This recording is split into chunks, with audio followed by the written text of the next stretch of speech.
I used to have a state licensed school for hypnotism, and I taught Cal Banyan's 5-path method, and I'm a very big fan. This video is about something that I've just started doing when working with age regression clients within the 5-path framework. So I wanted to share this with anybody who does age regression, particularly if you're a 5-pather.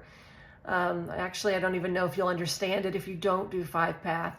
But I hope you like it. And if you're someone who is a potential client, you want to know more about hypnosis, you can go to my website, familyfirsthypnosis.com. But here's the video.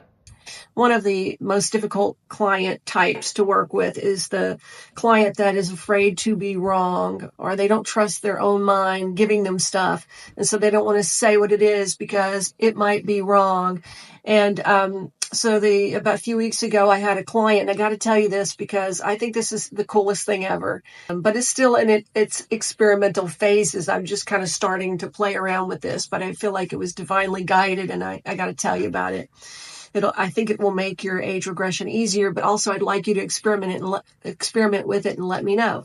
So I had this client come in, and she wasn't giving me anything that she became aware of in age regression. She was saying there's nothing. And I have a lot of tricks to get around that, but nothing was working. So I regressed her again, and it just came out of my mouth. I said, what's happened? What's happening? Tell me even if it's wrong. So I said that out of frustration. And then she told me. And I thought, I just took her fear of being wrong completely off the table. And now she told me. I thought, how powerful is that? But is it leading? Anyway, today, I thought I would use that with a new client before the age regression. When, that moment when you're teaching clients to answer quickly with their first impression. You should do that before age regression. It does help a lot.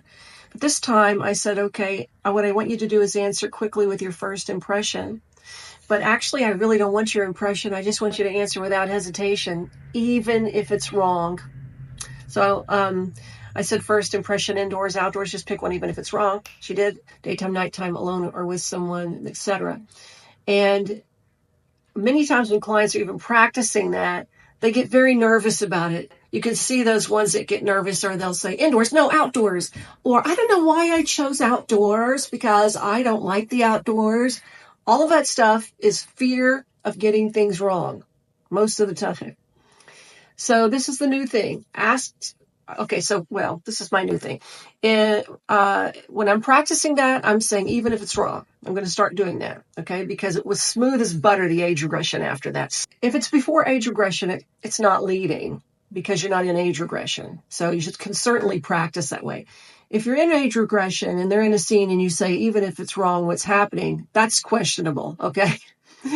But I don't know if I'm going to ever give it up because it works so great. And I will let you know how well that goes. And you can let me know if you think it's leading, or if you think there's be a better way of doing that, or what you think about that. I'm trying to think of a reason why it would not be leading, and I will probably come up with one. Anyway, just some information.